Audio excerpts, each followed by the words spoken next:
Hi everyone and welcome back to Geordie Pride, Voices from the Northeast.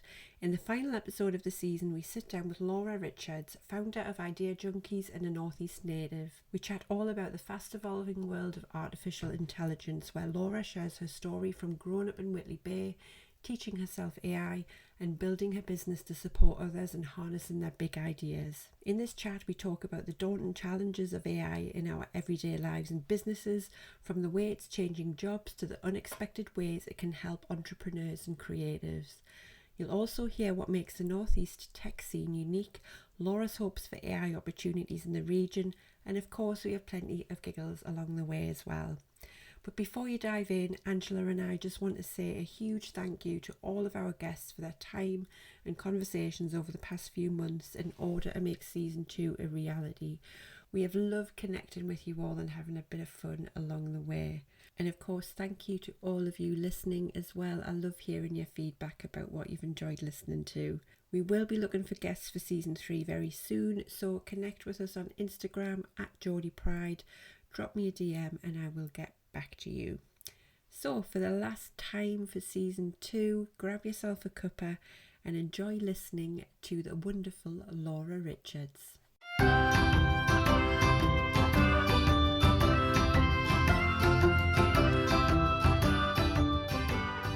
You're listening to Geordie Pride, Voices from the Northeast. I'm Hayley, and alongside my cousin Angela, we're thrilled to bring you the stories that share the heart and soul of the Northeast of England. Each episode, we'll dive into the lives of extraordinary Geordies and those who call the Northeast home, exploring their journeys and celebrating their achievements. From the time to the teas, from the arts to the sports fields, we're here to share the tales of passion, resilience, and of course, Geordie Pride. So whether you're from Whitley Bay or Washington, Gateshead or Gisborough, or you're just fascinated by the spirit of the Northeast, join us as we natter with the best the Northeast has to offer.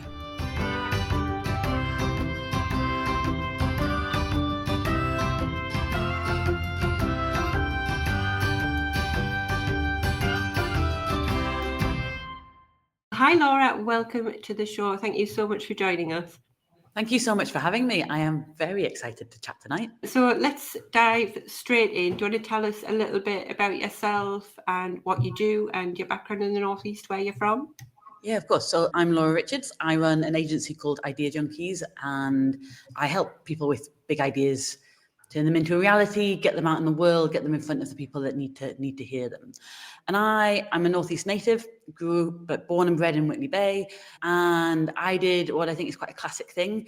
Sort of hit 18, decided that I was absolutely far too big for the Northeast and bored of living here, and I needed to go and explore the big wide world. So I moved to London, then travelled for a couple of years, Australia, Southeast Asia, anywhere that wasn't home, before realising that I wanted to be back in the Northeast. So I've been back over a decade now. Yeah, just like very, very happy to be back, to be building a business here, to be sort of giving back a little bit, hopefully.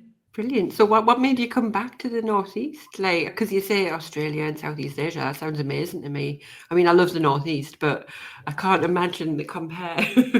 Yeah, so it was a combination of family stuff going on. So I had an auntie who had pancreatic cancer and was diagnosed not long after I'd left the UK. So there was some sort of a big pull to come back and be around family. And so it was about the same time that I had moved. So I got my early career, I was in broadcast media. So I worked in television, film and TV. And whilst I was traveling, I'd sort of discovered this world of communications and PR and like professional storytelling, and decided that I wanted to sort of shift my career a little bit. So I came back to study for a master's, and I did that at Newcastle University. So it was that combination of wanting to be home, wanting to be around family, and then actually having this amazing opportunity to come back and learn something new. Wow. So, Laura, tell us a bit more about Idea Junkies, because it's obviously you're saying that you want to help people and things like that. What sort of things do you help people with? Yeah, so I still do a little bit of the sort of the traditional marketing and PR for people. So if you've got something that you're launching, if you've got a campaign you want to run, so I can help with that. But actually, over the last few years, I've doing far more work around helping people get to grips with technologies like artificial intelligence and other emerging technologies. So I think most people now will I think accept that AI is here. It's a pretty big deal. It is changing a lot of things, and it's changing them very, very quickly. And I think actually both in our personal lives and particularly in business, people are really struggling. So what I do is help particularly business leaders figure out, where does AI sit in their day job, in their teams, in the work that they're doing, and how can they do that in a way that still feels like they're protecting their people and behaving in a way that feels responsible. Sounds fantastic. I wish I had your brain, to be fair. I'm useless for things like that. You know what? That's one of the things that I hear most often from people. Like, oh, I'm not technical, and I think neither was I. I haven't studied computer science. I haven't got a professional developer background. Everything I know is self-taught, and actually, this is one of the things I think we need more people, more non-technical people, to be thinking about AI and be thinking about how we want to use it as a society. Because what you don't want is just a very, very small group of people, sort of very, very smart people, but it's a very specific group of people at the moment that are building these tools and these systems that we're all using, and that we're going to continue to use more and more. So I have this conversation a lot with people that are saying, oh, look, actually, I'm not technical, I don't know where to start.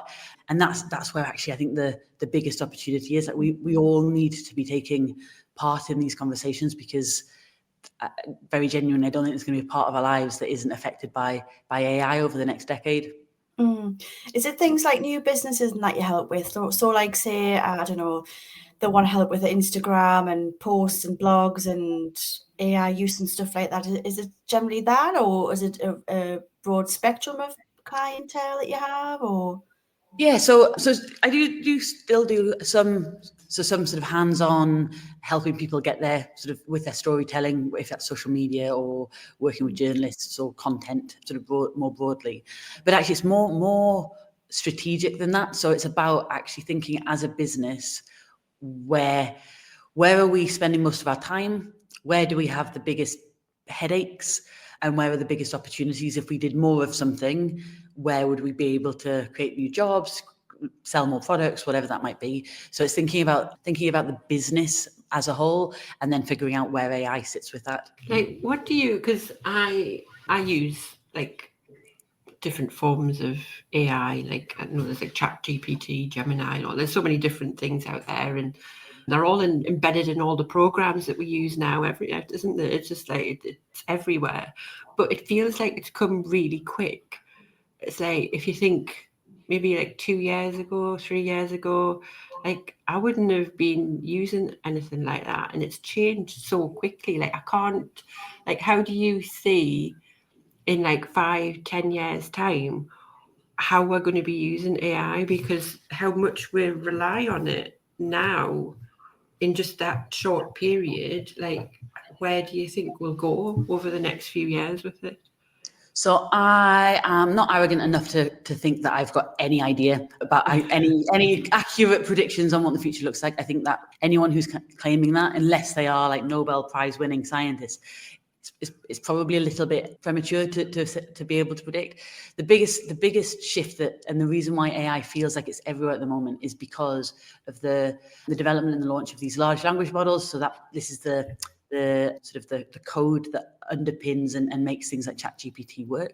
And it's that chat interface, it's that ability for us to use what feels like WhatsApp with an AI system. And that's why it's everywhere. That's why they're in our phones and emails and all the rest of it. That is very exciting, but actually I'm for me, and I'm not the only person, much smarter people than I are also predicting that actually chatbots this is only the starting point. How we interact with AI is going to change in the future.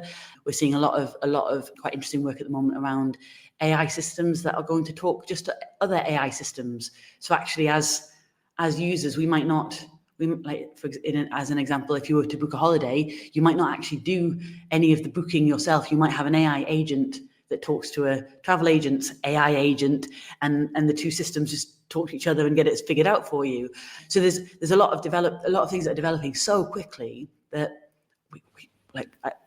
I don't know. I don't think anyone can predict accurately what the next 5-10 years looks like. But what I will say is, it is here to stay. There's no no kind of winding back AI. This is going to be, it's going to be everywhere. It's going to become so normal and so embedded in devices, in software, in the tools that we use, which again is why I think it's really important that everybody does figure it out and people do have the opportunity to learn, and that it's not just a whole lot of like really techie language and technical courses online and things like that, that there needs to be space for all of us to figure out how we want to use it. Do you think we'll ever get to the point where we'll not be talking to each other, we'll just be talking to bots?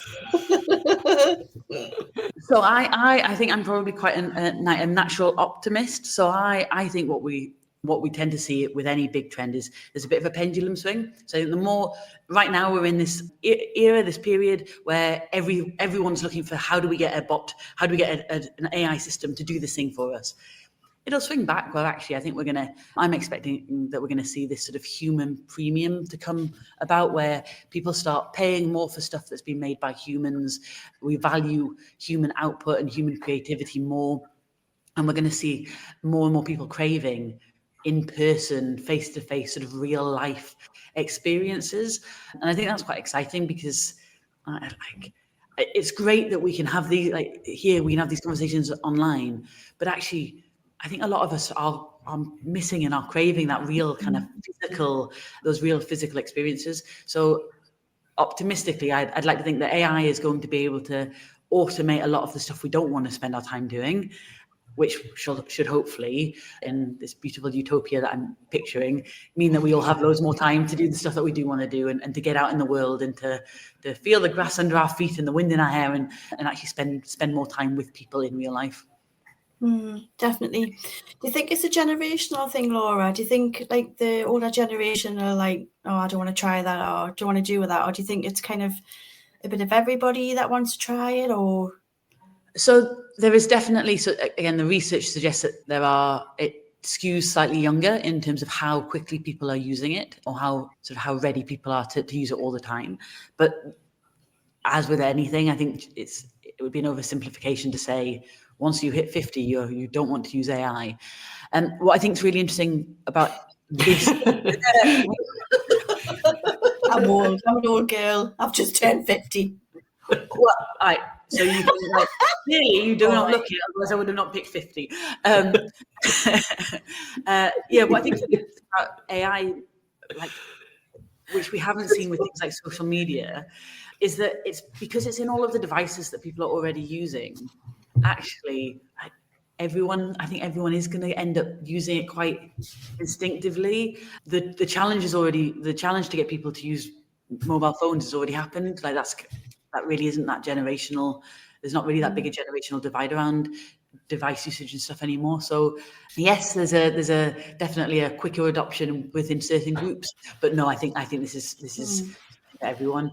What's interesting, so OpenAI, that launch and own ChatGPT, have just released their online academy, loads of free courses and free resources to help people learn, and not just super technical. They have really introductory courses, but they've actually one of the ones that they've just announced is it's called AI for older users, and it's designed for people. Oh, Angela, there you go. Yeah. So I think if again, what I don't want to see is a technology that's being developed where there's no insights from older generations, from different perspectives, we need that diversity of users and that diversity of thought and experience to shape these. Otherwise, they're going to become very, very biased very, very quickly. Because me personally, I've only ever used it with things like talking to ChatGPT about things, and we've done silly things. I will make images, like my husband did one the other day, where it was like, what would my pets look like as humans? Because there's a little trend going about, so you did a little picture about that. So we've done silly little things like that. But also I've seen, like, because I'm from a scientific background, so my corporate career was as a fragrance designer, and so I'm part of the British Society of Perfumers, and we'd hold events within the fragrance industry. And there was one about a month or so ago, and it's a company that use AI to design fragrances, which I find fascinating, but also quite terrifying at the same time, because the thing that's quite unique about my job is that I've got a trained nose. I use my nose to design fragrances. I've got all this knowledge of country preferences, strengths, and like habits of consumer goods and things like that. And the fact that all of that knowledge can be held in a machine and then they can do my job, it's actually quite scary, isn't it? And I suppose that is one of the things that people panic about AI, is it going to take certain jobs away? But I like what you were saying there about maybe people will just value the in-person stuff more versus something that's come straight from AI, because that's a genuine concern, I think, for a lot of people. Yeah, absolutely. And I've got a foot in marketing and PR, right? So the first thing that AI came for was social media content creation. So this has been part of the conversation right from the start of ChatGPT, and that they're very genuinely early on were businesses letting go of their agencies and their freelancers, saying, I'm just going to get ChatGPT to do that. Now, I would be very disappointed in myself if I was replaceable with AI for the work I do. I think I would like to think that I add something that you can't just get out of a machine. And I think using perfume is a great example.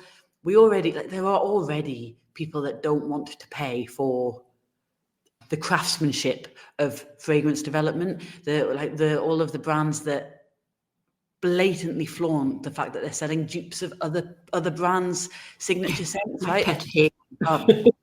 And it's fascinating because it's done out and it's no longer an under the table counterfeit sort of label. It's done in the open. It's really blatant, and people celebrate their, like, on TikTok there are people like with millions of viewers celebrating the fact that they found a great dupe for something that would normally cost a lot of money, because there's that craftsmanship and that heritage that goes into it.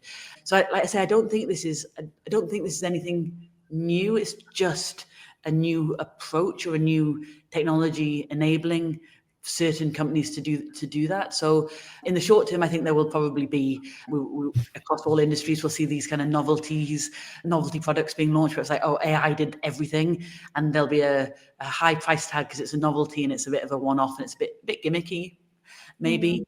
But long term, yeah, there probably will be brands and companies that are like, oh great, we can now turn around a whole bunch of fragrances really quickly, and that means we can sell more and sell cheaper and kind of almost like fast fashion but for perfume.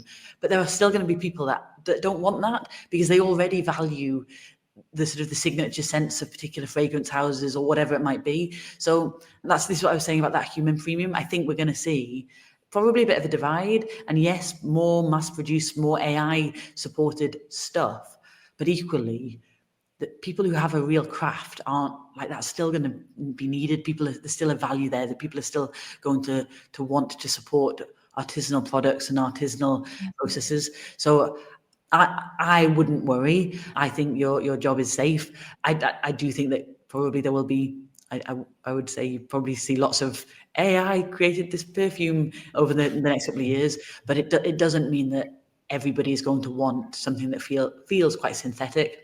It's the same with my job, because I'm a massage therapist, Laura, by day, and I've seen all these, and I've seen all of these little robots. I guess they're robots. The robots that massage and that now. I'm like, oh, so I've got self-checkouts that I whinge and moan on about. Like you've always got to shout for somebody. Look, it's not working, and then it's like, and now they've got blooming massage robots. You're like, I can't imagine that's overly comfortable. I'm just imagining like the Terminator. Want your boots and your keys to your motorcycle.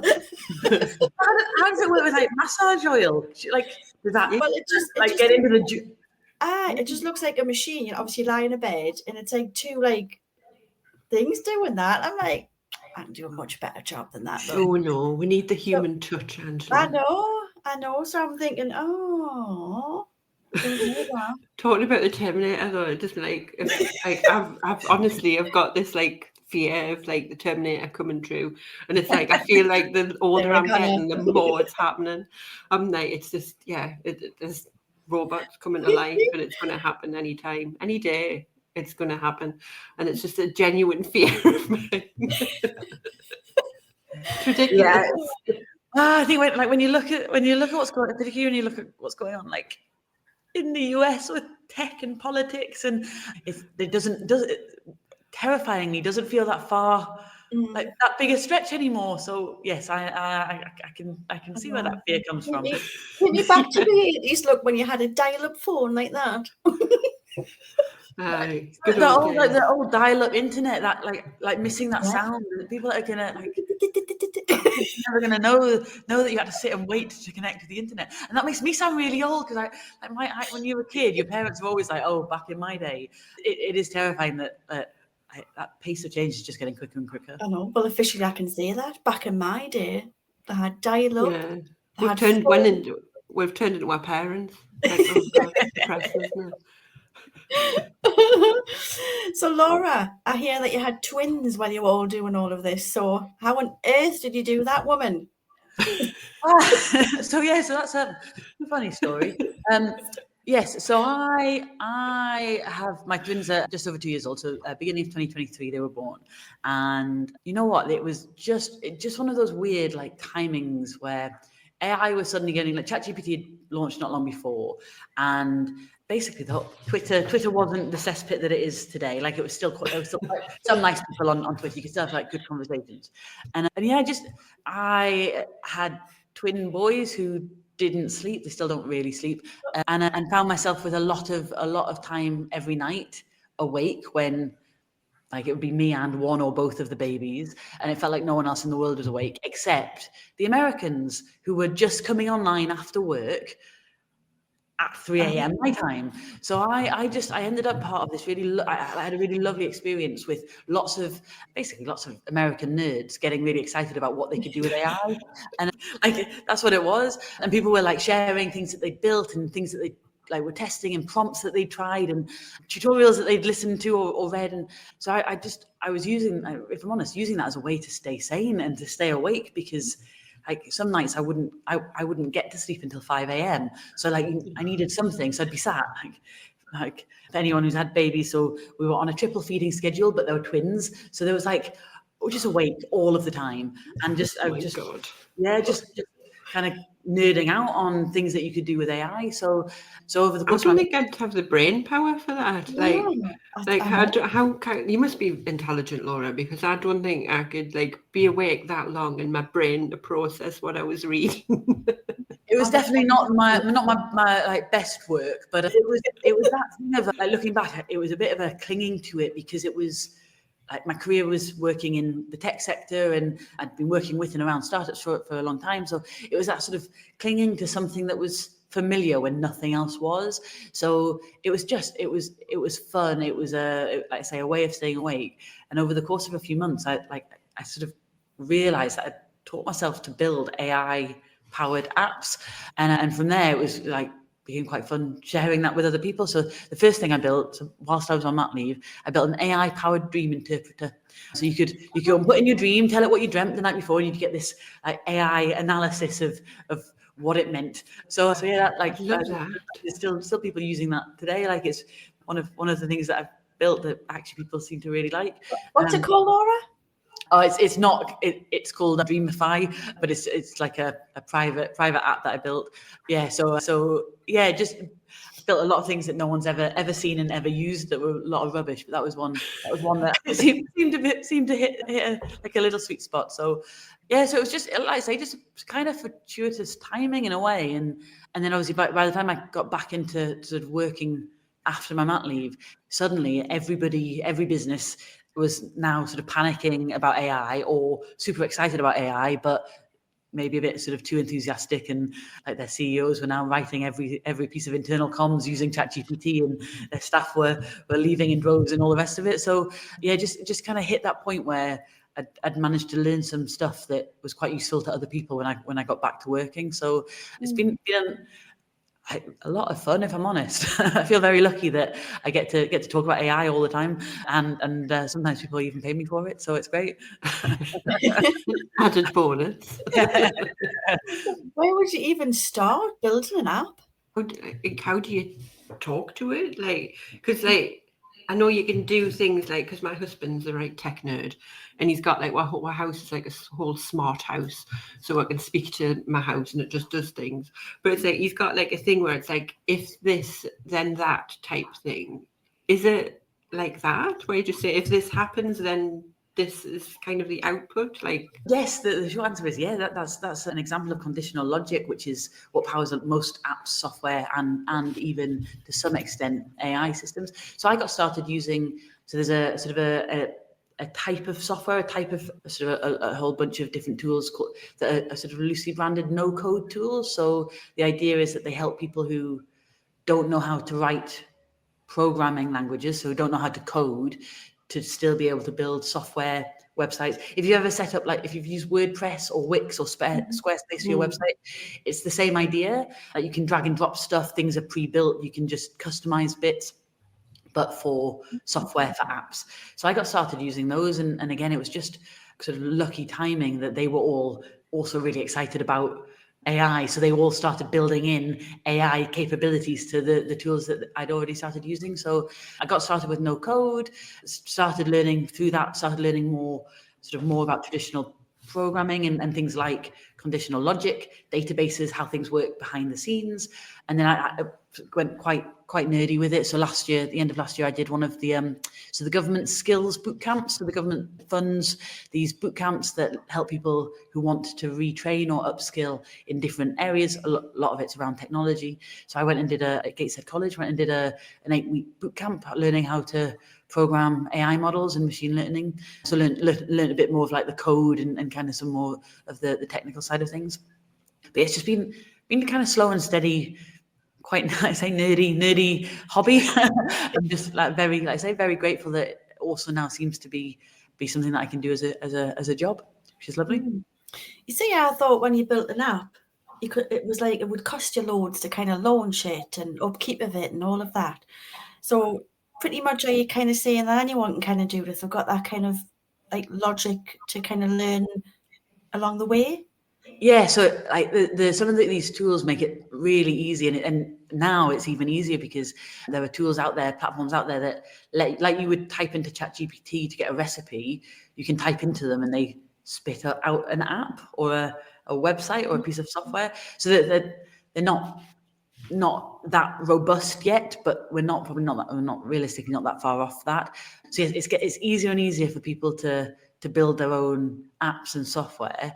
And I think this is where I get really excited, because when you take people who have like real expertise in real niche areas, and then you give them the ability to turn that into something online and something digital and something kind of like a piece of software, that's way better than when you've got someone who's 21 and studied computer science and goes to an elite Ivy League school in the States and decides they're going to be a founder and an entrepreneur, and they go and try and figure out a thing to build. It's much better if you get someone who already understands the problem and then give them the ability to go and do something about it. So it's a very exciting time, I think, in terms of who you no longer need thousands and thousands of pounds, and you no longer need a computer science degree to get to do this.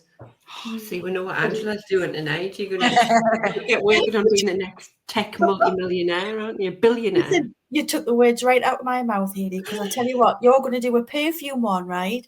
And I am going to do a massage one. Right, let's get on it. I want to make you millions. I teach I've got a workshop that I deliver quite often for programs helping people start businesses, where I take people through from scratch to build an AI app in 3 hours. So it's a build along. Everybody has their laptop and everyone follows along step by step. Like in every workshop, there's always a moment where I see the light bulb moment for people. And it was at the end of last year, I did one it was a program to support women founders, women entrepreneurs.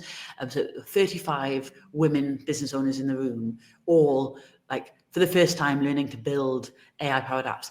And there was this one moment where this woman looked up and just she said to me, she was like, "Do you think my husband would mind if I cancelled our dinner plans tonight? Because now I can see how I'm going to make my idea a reality." And I was like, yes, that's such an amazing moment to get to be a part of it. She had this idea, she'd been working on it for ages, and all of a sudden she realized that she had this like the power, she had the ability, she had the skills to go and figure out. It might not be the final version, it might not be perfect, but she could at least get herself 90% of the way there. And it's always such a lovely moment when I see that, like the light, the penny drop, or the light in someone's eyes go on, where they go, oh, actually, I can do this myself.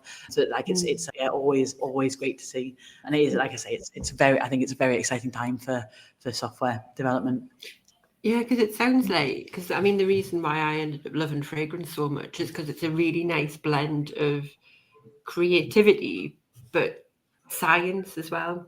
And it's like a bit like that with AI, isn't it? It's like you can have this creative idea but then you can use the tech to support it and create it and bring it to life. And it's like a really lovely blend of the two things where they can support each other and you can create these wonderful things. So it's exciting thinking about like what things are going to be made and to come in the future. I tell you what, Hayley, we're going to get our heads together, right? And we're going to do an aromatherapy one with your nose and my knowledge as well. World's our oyster, Hayley. We'll add it to my list. That is definitely one of the challenges. This when so much is possible, it's like ooh, shiny object over here, shiny object over there. So trying to stay focused can definitely be a challenge. Yeah, we've definitely got that. I'm like, oh, what's that? Oh, what's that over there? Oh, I've got this idea. Let's do this. It's like, oh God, Hayley, stop it. Well, I decided to embrace that side of me. That's why the agency's called Idea Junkies, because I've always been accused of being an idea junkie, having shiny object syndrome, like being a magpie. So I decided to sort of like a bit of like a FU to people and go, right, this is exactly who I am. This is exactly what I do. And now I help other people do it as well. Yeah, good for you. Yeah, exactly. I think just embrace it, because that's kind of what I've done, is that I left corporate and now like I do lots of different things. Like I'm not just one person doing one type of thing. Like I've got lots of different aspects of Hayley and different things that I like. So I'm just like, I split my time, and I go a little bit crazy sometimes. I'm just like, oh, like what do I do next? But I thrive off that. And it's like, I think being able to, it's nice, isn't it? Because I think when I'm going to start going a little bit deep here, but when I was younger, it was very much like go to school, get your GCSEs, get your A levels, go to university, get yourself a stable job, and then that's it. And then you're sorted for life. Get married, have kids, and then you're done. But like for me, I never kind of wanted that. It's like, yes, I wanted a good job, but I wanted that element of being able to create and explore and do different things and not be stuck and pigeonholed into one area. And I think just having the flexibility and having things like AI out there to just, I suppose, as a tool to help you do those things, I think it's just fascinating. And I'm excited for what, I'm trying to think of all the things I could do. Yeah. And I think like there's never realistically, like there's a whole generation of us, right, that we were brought up with this idea that we would follow in, like, with the experiences our parents had, get a job, you do it for life. And actually we've seen entire industries being decimated. We've seen like industries that have been thriving one year have absolutely no work the next, and AI is going to have an impact. There are going to be millions and millions of jobs that are quite literally made redundant because AI is going to replace some of them. We probably will never have a job for life again. So I think it's a very, like you say, there is so much. We have this opportunity to do the things that are interesting to us, and we have the opportunity to build careers that adapt to us rather than us having to constantly adapt to our careers. And I think with AI, it is exactly that. It is a tool. Yes, it's fun, a sort of big fundamental shift, but it is still just a tool. And actually, if we, as on an individual basis, if we can figure out how to use that to power the thing we want to do, that's really exciting. Like, you no longer need permission, you no longer need big budgets. Like, there's so much that you can do from a laptop, from your kitchen table, and still get it out in the world, and still have that be the thing that fuels your life. It's really exciting. Yeah, 100%. And yeah, me and Angela will be definitely on the text after this, like, thinking about this. Development. So Laura, what's AI like in the Northeast? Like, obviously when You think of big tech companies and things like that, you think of the obvious ones. What's it like when it comes to AI tech in Newcastle and the surrounding areas? Is there like a thriving environment for that? So there are some amazing initiatives, and we've obviously got things like the National Innovation Centre for Data in the Northeast, which is big, well-funded, government-backed institution. There are some brilliant AI companies that are homegrown and being built here in the Northeast. So there is a lot of amazing work going on, very, very sort of intelligent, very, very clever people doing very, very clever things. But, and this is one of the things that really kind of drives me, we are at the bottom of the sort of the AI league tables when it comes to the UK regions. So if you look at, so Tech Nation just released a report a couple of weeks ago looking at the state of AI in the UK and the number of AI unicorns. So a unicorn is a company that's got a particular valuation, valued at £1 billion or more. And they used a phrase called a soonicorn. So like a company that would soon have that valuation. London clearly has the greatest like proportion of them. The Northeast has none. Like no companies worth that in AI.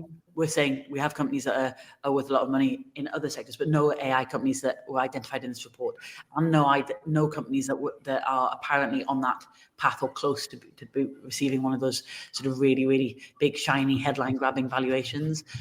So there's still more to be done. There's a lot in terms of kind of UK government policy that is very exciting. Like our government is very, very sort of bullish on AI. It wants the UK to be this AI sort of global power. And there are regional opportunities within that. We have some. The Northeast is going to have a big data centre, for example, and then there may be other opportunities that come up. But right now, it does worry me that actually, as a region, we might miss out on some of these opportunities. We might not get the investment that will go to other places. The companies that are being started here might not have access to the capital they need to grow. We've got 5 incredible universities. We've got talented people, talented students and graduates, but we need opportunities that are going to keep them in the region. Like it would be great to see some of those be homegrown, Northeast-based, Northeast-owned companies. But yeah, I think there's still more work to be done at a sort of a regional policy, government, local authority type level to make sure that the Northeast does get access to those opportunities that are coming up. So yes, there's like I say, it's kind of, yes, there's some amazing things going on and it's very exciting, and there's some brilliant companies that I think over the next like longer term are going to grow into really kind of sort of recognizable names. But we are not where other regions are. We are not where I know I would like to see us have more billion-dollar companies that are based here and know that people have access to those jobs, and that they're not support roles, they're not customer service roles that might get outsourced to AI eventually, that they're actually really interesting, high power, high knowledge based, influential type jobs that are more likely to be safe long term. Do you think part of that, what you've just said there, Laura, do you think a lot of it's kind of fear around AI, or do you think it's just the funding, or a lot of it's maybe it's due to the fear of AI and how it's going to kind of evolve, maybe? So I think it's probably a mix of a few things. So we have areas in the Northeast that still have low digital literacy, low digital access. Parts of Northumberland still don't have access to the type of broadband, like super fast broadband that you'd need to be able to benefit from things. At the risk of sounding like I am criticising those that sort of are our political leaders in the region, up until very recently, we've had a lot of sort of fractured local and regional politics. That is not great. If you are bidding for national competitions for funding, for opportunities, the big one with AI is going to be AI growth zones. If we're going to win one of these opportunities, that's going to need a coordinated, joined up effort. And yes, it's great. So we now have in the north of the Northeast. So we've now got one regional mayor for the north of the Northeast and one for the Teesside area. That's great. But even recently, sort of within the last 12 months, there have been big pots of national funding, big kind of schemes nationally that consortiums have been able to bid in for. And there's been like multiple bids from the Northeast going in for some of these things, where actually we would have possibly been better served to have had a bit more collaboration and a little bit less competition. And so I think for me, that's one of the potential biggest barriers, is this idea of like the sort of the decision-making networks in the region. Are they working together for the sort of the bigger goal of making sure that as a region, the whole of the Northeast benefits and the whole of the Northeast actually gets to kind of leap ahead because of AI and because of the opportunities and the funding available? I think, yeah, absolutely. There's then this sort of catch-22. We have amazing graduates. We've got 5 universities in quite a small geographical area. But if we don't have enough companies with enough interesting jobs to employ them, they all end up going to London or Manchester, and then we suddenly don't have the talent to support the growth of companies that then need them at a later stage. So there's some quite big complex challenges. But for me, the big one is making sure that we've got one voice, one regional agenda that is representing the Northeast when these opportunities come up. Yeah, I think you say it sounds really complex, but I mean, like you say, the good thing is that at least there's people working on things, and we're going to be hopefully moving towards a better future in that respect. If there's anyone kind of that's interested in AI or they've got an idea, like where should they start? Yeah, so I suppose I should probably plug my sort of stuff. Follow me on LinkedIn. I talk about AI all the time. I've got courses that are going to be coming up, like I do training and things like that. So I really want to make sure that AI feels accessible to people that maybe are sitting there thinking, I'm not technical. Like I can't even figure out how to get Siri to do what I want Siri to do on my phone, right? Like I think AI is for everyone, and it needs to be for everyone. If you've got an idea, there's so many amazing support organisations across the region. So depending on where you are, you've got like Sunderland Software City, you've got TEDCO, you've got the BIC over in Sunderland. There's lots of places where you can go to get support from advisors that can kind of help you figure out how to get started. So again, if anyone wants more like specifics, drop me a DM on LinkedIn, and I'm happy to point you in the direction of like who's doing what. So I think that's a great place. There's a website called the Northeast Support Directory, which is great, also AI powered, but that's got loads and loads of like basically an updated list of resources, so of programs, of grants that can help you get started with either learning about AI or building stuff with AI. So that's always worth checking out. And again, I can send you the links if you want to. I don't know if you include things like that in the show notes, but that's a really great kind of resource if you have no idea where to start, because it literally sends you like an email every week about this is what's going on in the region. So yeah, so there is a lot of support out there. Often it depends on, as with a lot of sort of public funded stuff, what postcode. What your postcode is determines which organisation can support you. But there is a lot going on, and a lot of support available that is free to us as individuals. Fabulous, thank you. Yeah, and I'll put any links that you've got, I'll drop those in the show notes so people can check those out. But yes, that was very, like you say, it's one of those conversations that I think you can either go one way or the other, and it's like you can either be terrified or thinking, oh my God, there's so much possibility, like what's going to happen and like where we're going to go, or you can be really inspired by it. Because the one word that keeps coming up for me is using it as a tool, and it's not supposed to replace, it's not supposed to take over, it's there for us to use and to fuel and make things better, make things more refined, and give opportunities to people that perhaps don't necessarily have them. And I think that's what's really interesting about it. And it's good to know that we've got someone in the region like you kind of championing it and trying to push it as well. Oh, thank you. Yeah, what's really nice is that there's actually there's quite a few women in the Northeast that are talking about AI and are championing this kind of people first, responsible AI use.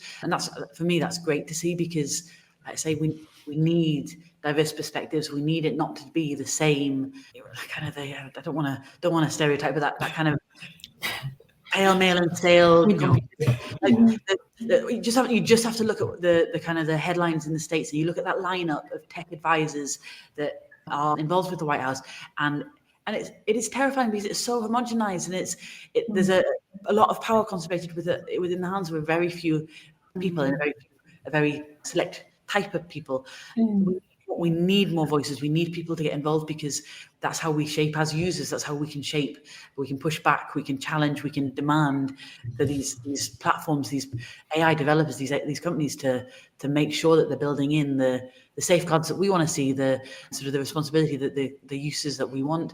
So it is important that, like, I think it is important that we do figure it out and like make sure that we're educating ourselves, because otherwise it's one of those things that's going to happen. It's going to happen to us rather than to be developed with us.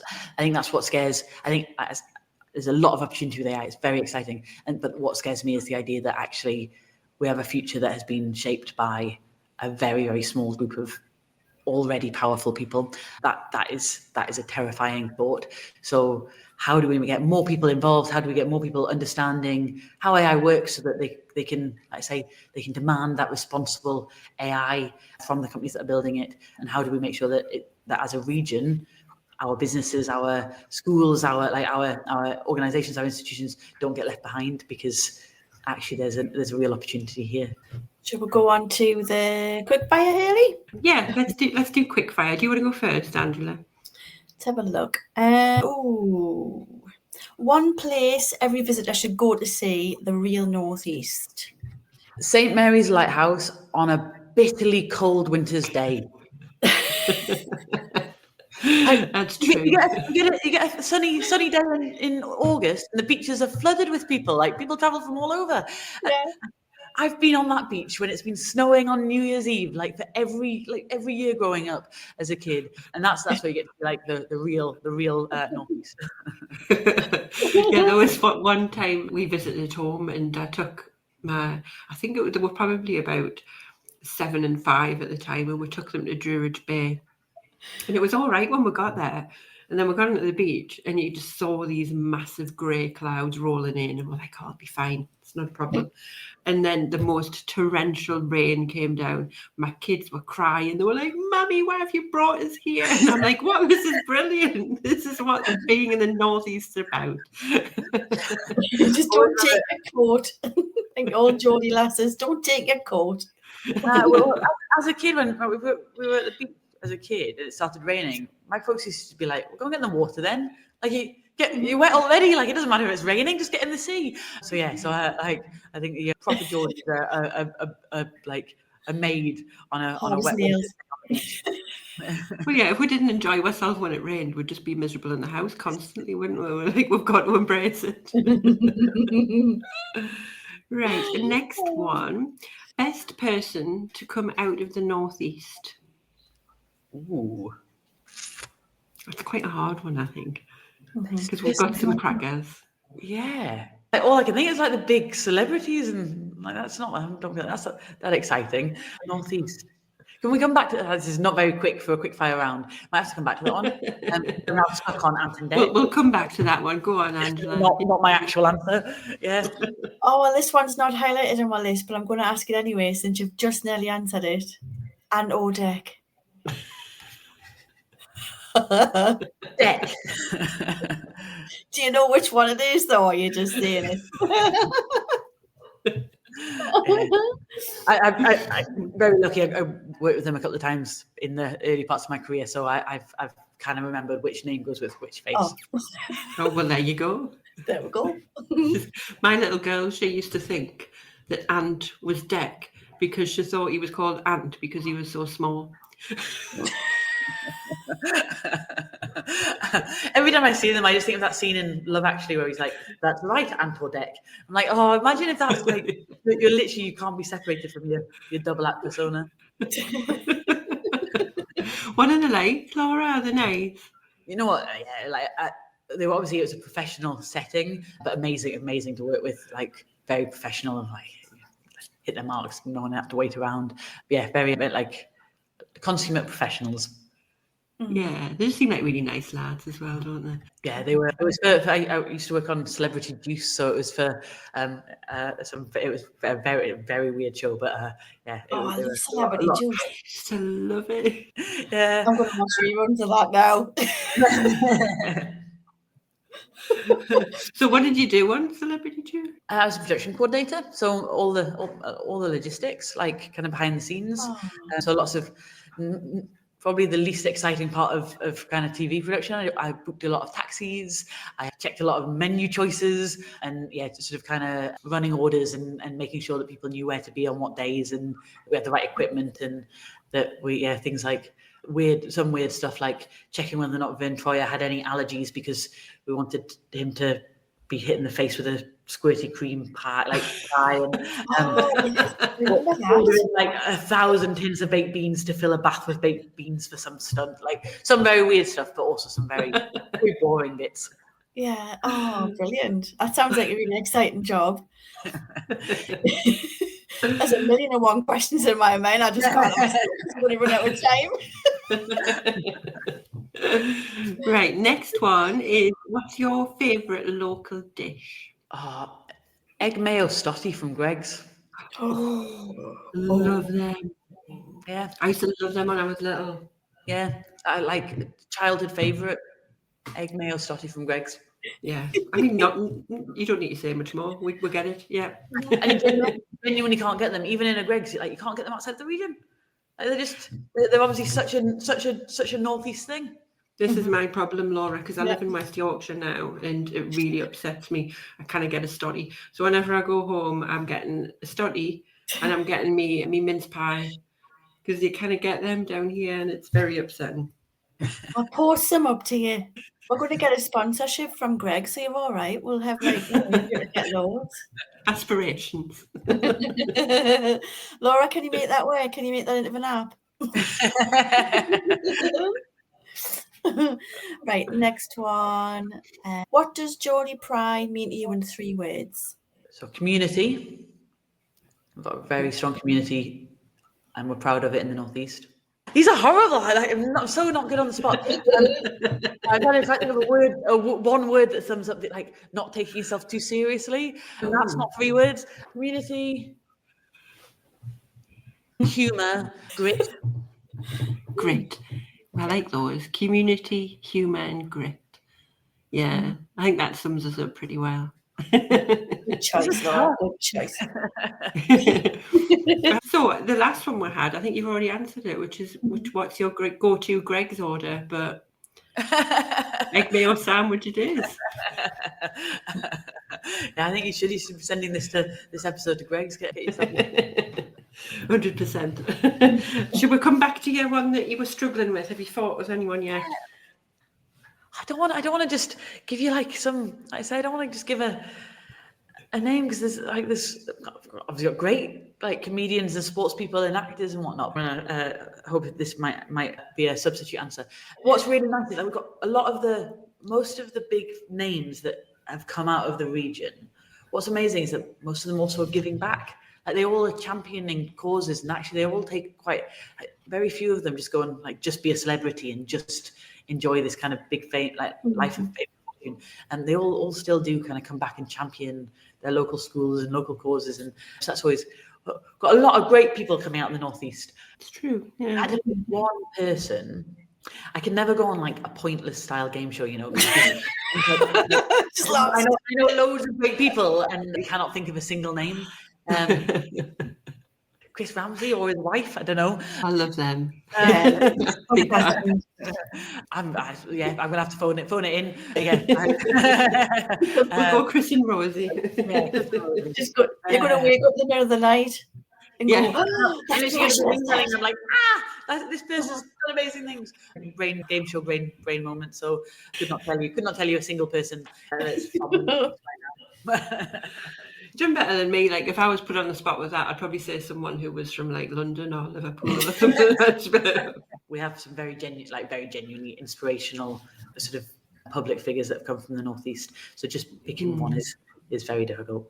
Mm-hmm. Yeah, it's true what you say. Like, I think me and Angela were talking about this the other day, and it was saying that like northeast people in the public eye are genuinely quite likable. Like, they always seem to come off as like just really down to earth, genuine people, and it makes me quite proud of being from the Northeast, because I mean, obviously you're gonna have knobs. There's always knobs everywhere, but it's like just as a whole, like the people in the public eye that are from the Northeast tend to be tiny folk, as Angela says.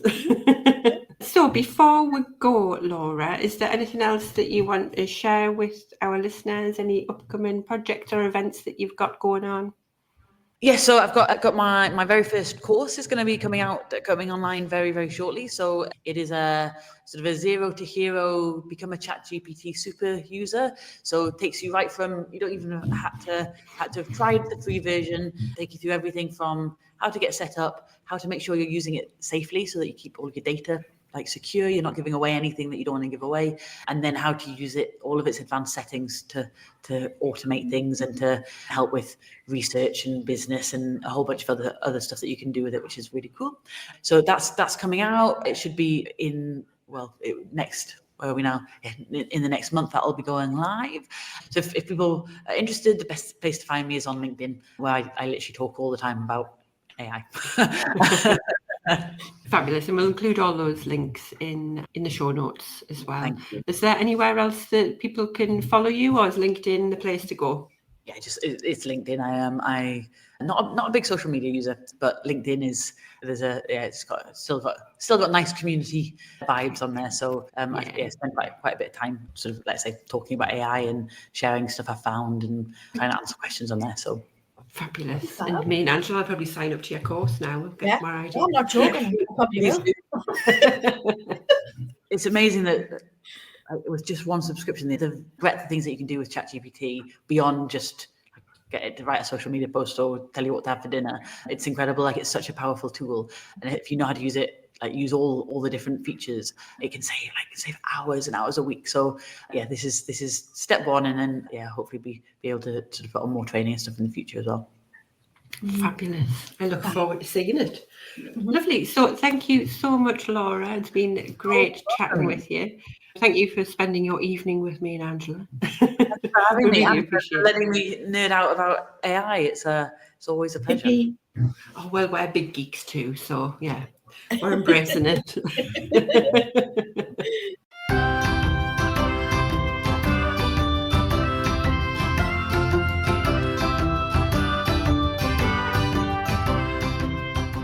Thanks so much for listening. If you've enjoyed this episode and you'd like to help support Geordie Pride further, then don't forget to subscribe, share it with others, post about it on social media, or leave a rating and review. To catch all the latest from us, you can follow us on Instagram @Geordie Pride. Until next time, keep that Geordie Pride shining bright.